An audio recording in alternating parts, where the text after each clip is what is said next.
Bye, Mom. Guys, this drop is happening Tuesday at 10 a.m. All right, that's the date. I know I've been like, last couple of videos I've been like, put in your email if you want to get notified. I'll just tell you, it's Tuesday at 10 a.m. That's when it's happening.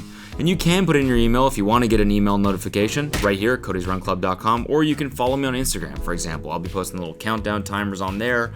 But it's Tuesday at 10 a.m. Just remember it, all right? I don't ask much of you. You know, maybe I ask you to like a video every now and then. Just this one, to be specific. Just go ahead. And now that I'm talking about it, I mean, you might as well hit like on this video for me. But anyways, just remember it. So, Mother's Day just happened. I hope you called your mom. I hope you told her you loved her and you appreciated her. And I hope you did that to all the moms in your life.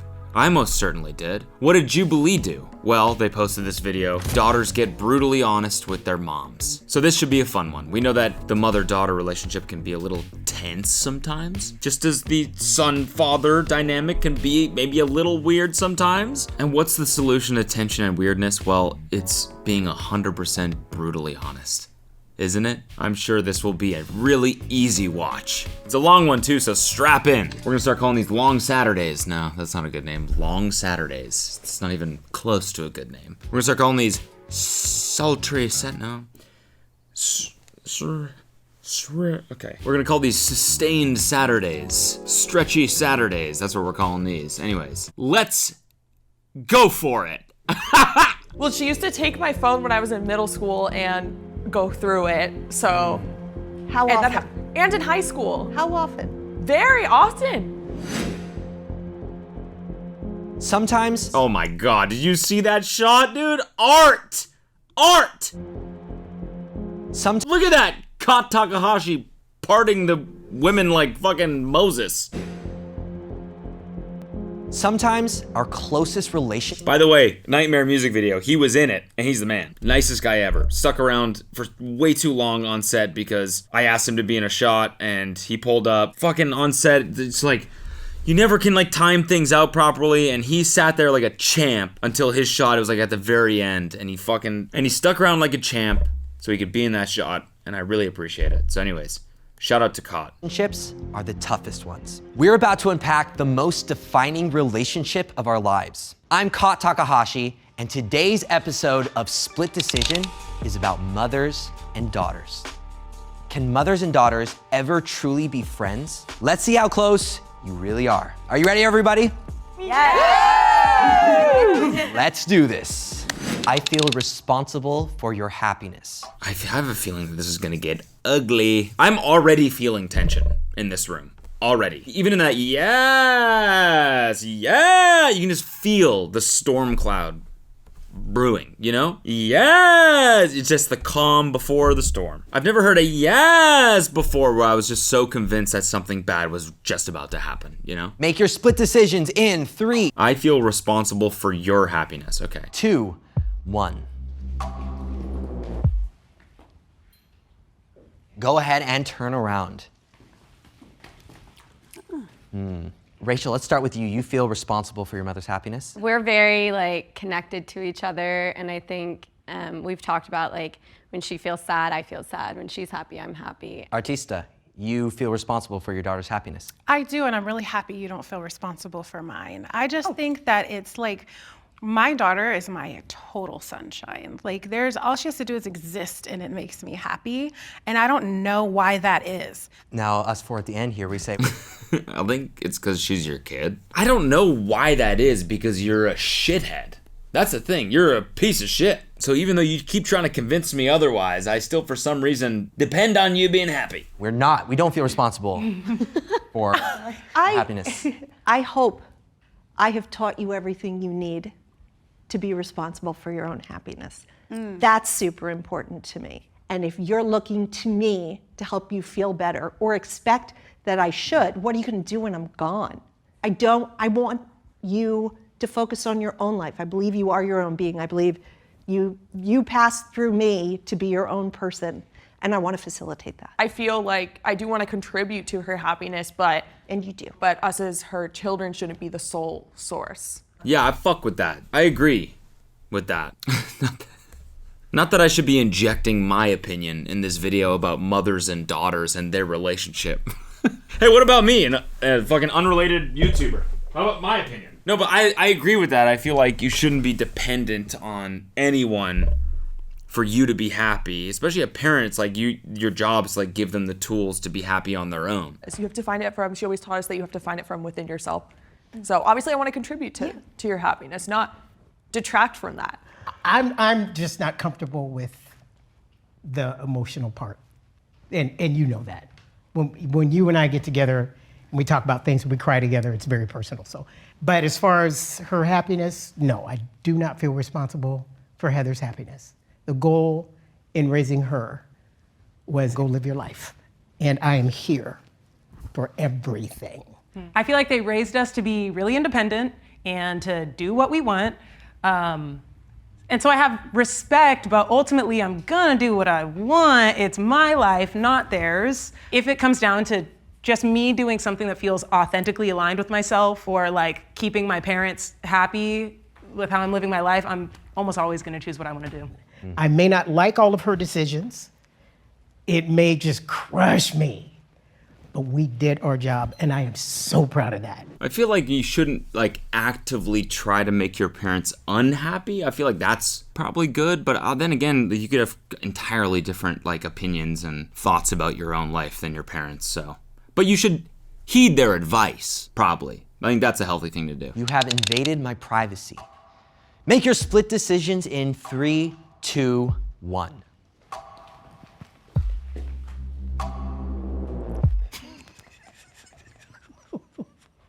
All right, go ahead and turn around. Okay. I knew that. Mother say no, but we got some privacy invasions up here on this side. Okay, Taya, so you felt like your mother has invaded your privacy. Well, I know for sure that there's some Snapchat pictures and memories that you've seen behind my back. I put spyware on all my children's phones. I Put sure spyware? did. I sure did. You know that software that they're like, do you think your boyfriend's cheating on you? Yeah, I put it on all the phones. I put it on all the internet. What? Holy fuck. Dude, what an admission. This is 5 minutes in. Dude, 5 minutes in and we're already getting an admission of spyware. Does that shit even work? I thought those were all scams. What you installed on your daughter's phone is malware, I'm pretty sure. I'm pretty sure everyone in fucking spam center in Russia or something has her Snapchats now because of what you installed. Even though you're on this show, you don't have to tell the truth. Like the whole truth. Connections in my home, all the computers. So you know like every website? Every single text, Yeah. every single picture, every single call, every single email. Why are you bragging about that? That's fucking insane. Why? What the fuck? Why would you want to see every text your kids are sending? I would feel so fucking weird about that. Just sitting there like fucking steaming at the... He's like, my dad's being a dick right now. Sorry, dude. I'm not being a dick! Oh, man! Oh, I'll teach him how to say... Oh, fuck! I'm so pissed! My son's flirting with his girlfriend. I'm just like, fucking... What is it, amateur hour over here? Hon, look what he's saying. He said, where's my hug? What a fucking virgin! So, daughters, would you be okay with your mom looking at your emails and texts and snaps? Absolutely. Do you think she's like just in her head right now, like just thinking of all the fucking shit she's sent over the years that her mom has seen? Like, oh my God. Not. Absolutely not. No, I really don't like that feeling in my body. It's making me feel like my tummy is feeling weird. It's just, I don't know. Like location, I'll take that. Just like for safety, for sure. Text and stuff like that, I don't know. I just gotta feel safe somewhere. Even when I'm writing in my journal, I'm thinking about how, oh, after I die, someone's gonna read this one day. And it freaks me out. And like, it makes me wanna hold back and not say like my weirdest intrusive thoughts. And so to imagine someone like having access to that without me giving that to them freaks me out. Well, the question was asked when she was younger, would you ever read my diary if you ever found it? Absolutely not. I, as a parent, I feel it's my responsibility to give them that space. I want them safe, absolutely. And you remember that time you were talking to somebody on, Yes. What happened? When I was like 6, I was on MSN Messenger, messaging some friends, and a random person started messaging me. And we started getting along, and they said something like, okay, well, I'll pick you up. I have a green car. We can go get some ice cream or something. And you know, my mom. What? Oh my God. See, this is why my kids just won't get access to the internet. It's not like I'm gonna it's not like I'm gonna install spyware or firewalls. I just not gonna have internet at all. I'm just gonna spend the next 5 years getting really good at reading. So I'm gonna wean myself off of it, basically is what I'm saying, because I know I'm addicted to the fucking internet too. I don't want my kid addicted to the internet, then I can't be. So I'm gonna wean myself off, get really into reading, and then no internet, no service of any cell phone blockers all around here. That's what I'm gonna do. My kid's not talking to anyone on MSN Messenger at 6 years old, about to get abducted. Jesus Christ. Has taught me so much about stranger danger, and also by this point I knew better, but I went upstairs to go get changed and my whole family was waiting for me. My brother had changed his name on MSN to like lure me into that situation to see how I'd react. And I was like, oh, I was just coming up to put my socks on to go play with the dogs. I wasn't going. And they're like, we saw the messages. So that I appreciated. Yeah. And Izzy, I want to know, why are you sending? Wait, what? Why? What? Why would the brother do that? I don't understand. Were they all conspiring? Like let's teach her a lesson, or let's see what she does, or? But why? There had to have been a reason. That's so confusing. I mean, I guess it was needed if she was about to get changed, and I mean, holy fuck. On yes. I knew you were gonna come to me. I know. I was like making eye contact, and I saw her looking at me too. Well, she used to take my phone when I was in middle school and go through it. So, How and, often? and in high school, How often? very often. And my iPod Touch, so I had to text people from my iPod Touch and then delete them when I'd be talking to my boy. I would literally say, "Oh, sorry, my mom's about to take. I'm about to look through." Oh, so it would happen pretty often. When did she stop doing that? Maybe 17. 17. I think so. Yeah. You could tell me if I'm wrong. I remember it being. I feel like that's appropriate. I remember doing it. See, no, not a problem. Not a problem. No phones, no internet. What am I gonna do? Look through his Kindle? Son, let me get your Kindle for a second. I wanna see what kind of books you've been reading. I guess you need internet for a Kindle. Fuck. Let me look through that analog book there. Let's see what pages you've been bookmarking. Now my kid's getting a GPS phone. A fucking satellite phone. That's what my kid's getting. Satellite phone. You know, it takes like 10 minutes and $100 to send a single text message. My kid's getting a Garmin emergency GPS notifier. That's it. Here's the thing, when you guys were really the first generation to have cell phones, we did not have cell phones. And I was a mom blogger at the very beginning of when blogging started happening and digital world was really sort of coming alive, and what were a mom blogger, otherwise known as a blogger. Were the implications of it, but I wasn't sure what she was taking in from the outside world. And so every now and then, maybe every 6 months or so, It was maybe once a year, every 6 weeks. It was not felt like that because you were younger, time was different. Thank you very much. That's what it's fist bump. I also stepped to this line because there was another thing that I think she was getting at just with the blogging is there's still a lot, when you Google my name, there's still a lot. A blomger. That's better. Blomger. I'm a mommy blogger, or a blomger. Information about me as a child online, which. What kind of information? Just articles that she wrote, which is fine, but it's now when you Google my name and I'm 24, there's LA Times articles about me. What, and like, everything. Is it not good information, or like what? One of them was not great. It was basically saying that I was a bitch when I was when I was very young. I feel like context is really missing from all of Sorry, I need to give the context. Wait! What the fuck is going on? This mom called her daughter a bitch in the LA Times when she was young? I'm just realizing that as I'm saying this, I did kind of make up that whole little sketch there where I did call my son a virgin in that little sketch there.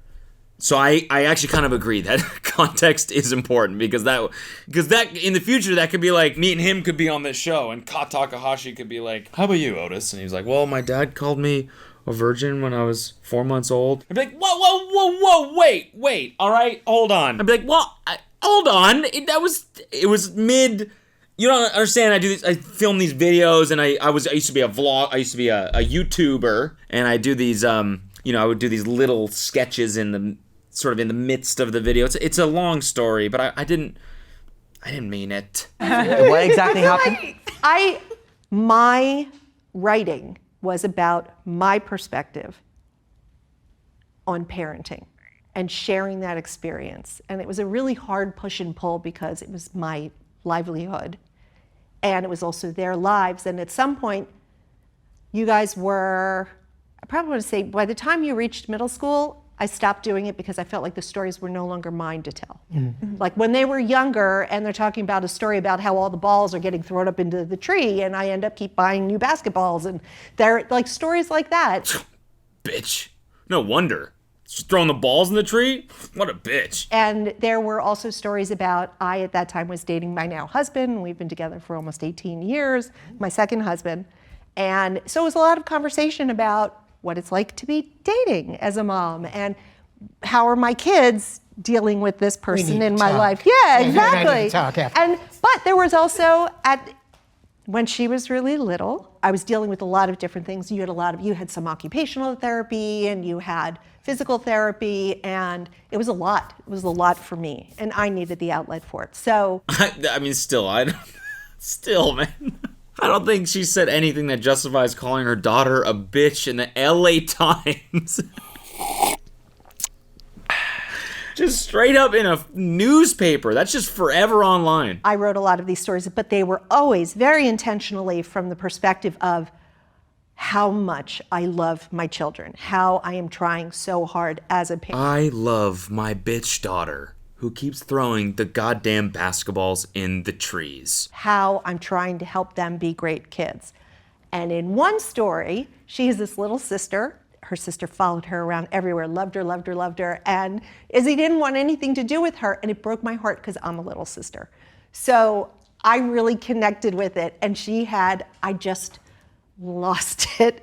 And I feel so bad about it still to this day. But I wrote a story called My Daughter's a Bitch and It's Not My Fault. That's the title? It's the headline? Oh my God. My daughter's a bitch and it's not my fault. Oh my God, I feel like I could see that on like journalists taking L's or whatever. I could see that headline on there. And she was 9.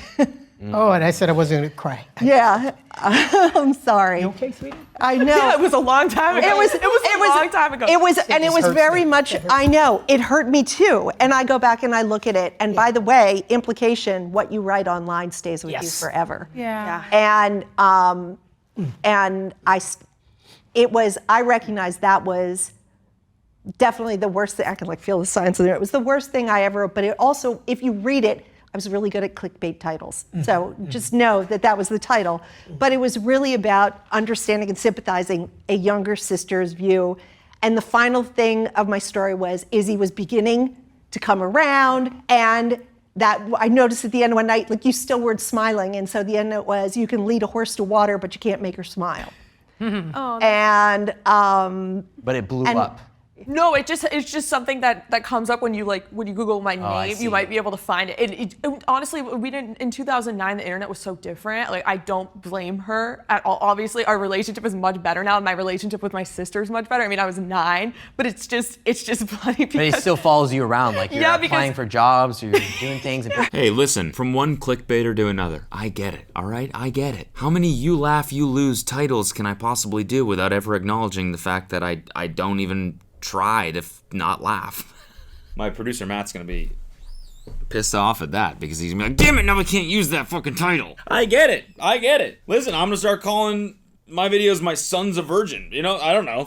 No, I'm kidding. I'm joking. I'm gonna start titling my videos, This Woman's Daughter is a Bitch and It's Not My Fault. Hey, we can't hire her. She was a bitch when she was 9. She was a bitch when she was 9, but maybe they don't see the date, January 1st, 2009, and they're like, oh, that was 15 years ago. And I don't resent her at all for that. I don't love that it's still online when you Google my name. I'm sorry. No, it's okay. There's nothing. Are we allowed to? Are we allowed to leave? No, you can't. That's against the rules, Caught. What kind of ship are you running here, Caught? Fucking lay down the law, dude. Get back on your sides. It's okay. It's okay. I find it hard to be 100% honest with you. Make your split decisions in 3, 2, 1. All right, go ahead and turn around. All right, I am calling y'all out. Parents and kids are 100% honest. I don't need to tell her everything all the time, every thought that goes through my head, but if I wanted to, I could. Do you feel safe enough with me? Mostly, actually. Are there yeah. things that you just don't feel comfortable sharing with your mom? I feel 100% safe sharing for whatever reason. No,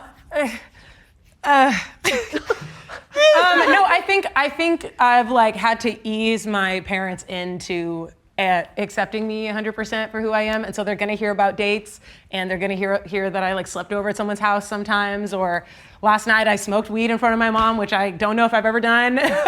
But it's just like, yeah, you're staying at my house and I smoke weed, so I'm gonna smoke. But that feels like it's like we're just kind of inching towards 100% honesty with those kinds of things. I came out to my parents about a year ago, and I was really nervous about their response. But again, I was like, this is my life, and you literally just got to deal with it, or you're not gonna be part of it. And that's just kind of how it goes. But I am kind of like interested in my first girl, and I'm curious how my mom will handle that if I end up dating this girl. And like, How do you think you would handle that if she dated a girl? Well, if she dated a girl, she dates a girl. But, I love the question I get from church people. Will you accept your kids if they ever come out? Will you still love them, or will you disown them? That's my favorite word, disown. Black people never think about owning people. So, bottom line is that's my baby. I may disagree with her. I may not embrace everything that she does, but I embrace and I love my daughter. I came to terms with it, and I have to continue to come to terms with it because it's step by step. I'm not gonna lie and say, oh, I'm fine with everything, because that's what we're forced into, an either or, and I refuse to do that. I am gray in a lot of areas, and when it comes to my children, I wanna discuss it more and more and more. I may never come around 100%. As long as she knows I'm still here for her 100%. And again, she is her own person, she's independent, makes her own decisions. And you're okay with that? If I had a magic wand, I think I would take the embracing, rather than, I feel like it's a little bit like hate the sin, love the sinner. And it's like, okay, sorry, I'm putting words in your mouth, I'm sorry. But that's a little of the energy I get, but it's like, like, oh, I'm not 100% cool with you being with a girl, but I'll still love you through it. Knowing that you're not 100% backed up kind of sucks, but also I am grateful that she's trying, and she's come a long, long way from when we were kids. If I had come out 15 years ago, this would be very different. So yeah, I'm good with it right now. Heather, your Nectar profile says you are hypersexual. Oh my God. Mom. Wait, what? Hey, it's no big deal. I'm that way too. It's all good. You and me. It's good. That was good. How did you get them to do an ad for you right after this? That's crazy. But that was, especially right after that fucking intense ass convo. Then all of a sudden they're joking about promiscuity. Promiscuity? How do you say it? Promiscuity? Promiscuity. It's caught. That's what it is. It's caught. He walked up there and he's like, hey, you guys mind doing get this little app? Would you mind doing, There are times I needed you, but didn't want to bother you. Make your split decisions in 3, 2, 1. All right, go ahead and turn around. I just have to say, I feel like they didn't focus in on her, because there's nothing she should be scared about being honest with her mom, because her mom knows everything already. Her mom is a spy. Her mom's a secret agent. She knows everything. Rachel, I'd love to start with you. Yeah, I can't think of a specific time, I guess, but I feel like you will do everything to come to my rescue and help me with whatever I need to do. And I know sometimes that even if it's very difficult for you to do that, but I know you have a lot you're dealing with in your own life, in your own space. And so I try to solve my problems on my own when I can, and then lean on you when it's too much for me to kind of hold. She's so strong. This woman is a badass, and she runs her own company. She has all these employees that she's bossing around and just running the world. So of course there's a lot of like I want to be that too, and I want to show you that I can be that too. And ooh, I'm getting emotional. And whew. But baby girl, it's okay to be vulnerable and ask for help and all of that other stuff. So, and in some ways, it makes me feel sad if the role model, if the interpretation of a strong woman role model is that then you can't be soft and vulnerable, then we're doing something wrong. And so let's all please make a pact that just because we all have our strengths and we can all be these badass people, we still get a pass at, man, having bad days and needing help from each other and calling. So, and I think it's like me learning where my limit is and learning like, okay, maybe I shouldn't wait to get to that limit to calling you and reaching out. Is it because you don't want to be a burden, or you don't want to? I think it's more like I want to know that I can do it on my own and that I can solve it on my own. The burden part, I don't think in that aspect, like I don't think I feel like a burden to you as much. If there's anything related to a burden, it's probably like I try to pay for my own things because I don't want you to have to hold the burden for paying for school for me or for car insurance or phone bills or stuff. Like she does pay for some stuff for me still, and I'm like so appreciative of that. But I also tried to like kind of take on that financial independence on my own as early as I could, as again like another kind of sign of respect for like what you have done to raise me. So yeah, I definitely get to my limits, and I'm still learning where those limits are for sure.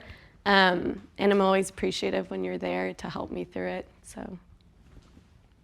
So cute. That was boring. I'm sorry. That was me. That was mean. I just feel like the beginning of this video was so fucking spicy that now it's just like kind of normal shit and like kind of wholesome. I'm like, I want some more fucking drama. I want some more moms calling their daughters bitches publicly.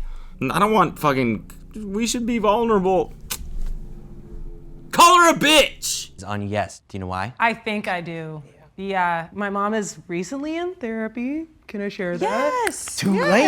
I couldn't. Everybody knows. I couldn't. Well, okay, but I said it on the YouTube, so it's out. I am also in therapy, and I think for years, like once I started learning about myself, I started to see the signs in my mom that like something wasn't right. Just growing up, just something was a little off with how we handled conflicts mostly, and I just knew like there was something, and I wanted her to go so badly to figure that out. But until she went, I think she didn't know who to turn to. She didn't want to put that on her kids, so we didn't understand where it was coming from. We just experienced the brunt of it, and it was confusing. But she has told us time and time again she doesn't want to bother us. The brunt of it.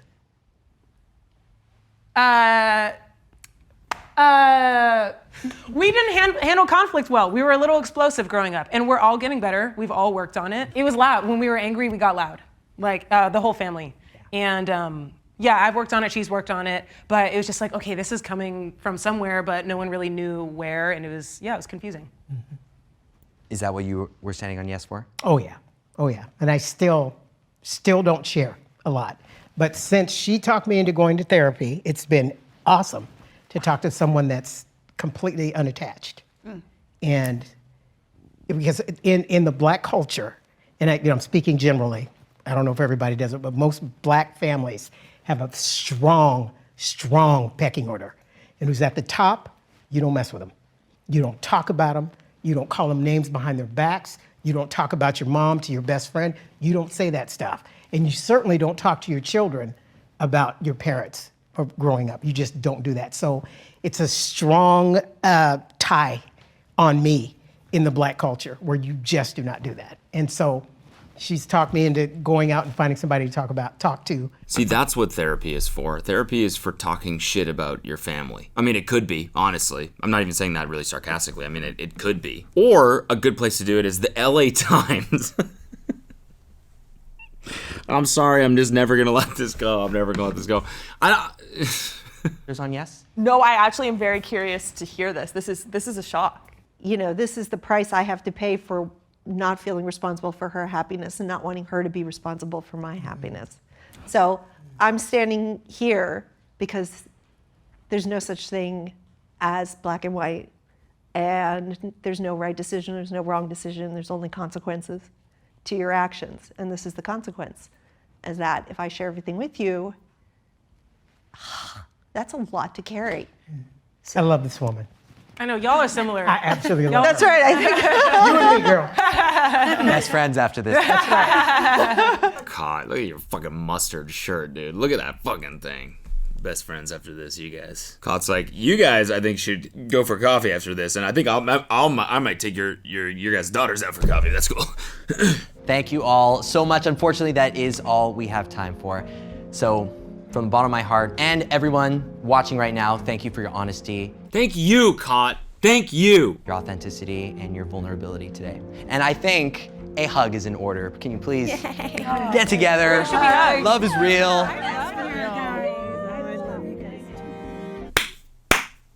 Well, there you have it, folks. That was a very heartwarming ending, I guess. It got a little deep there. I might have cut some stuff out of this because it got pretty intense, and I don't know. I like to keep it light and funny on this channel, so if you want to watch the original, go watch the original. You can see the kind of the deeper stuff going on. That's the Takahashi effect, though. You know, once you're in the aura, you gotta fucking open up and talk about some real shit. That's just what he does. He puts the spell. Anyways, thanks for watching. I'll see you next time. Bye. Hi, Mom. Why don't we play something these souls alike? Try whips, I know they like. Twister, you told her right. Make it was a let me overnight.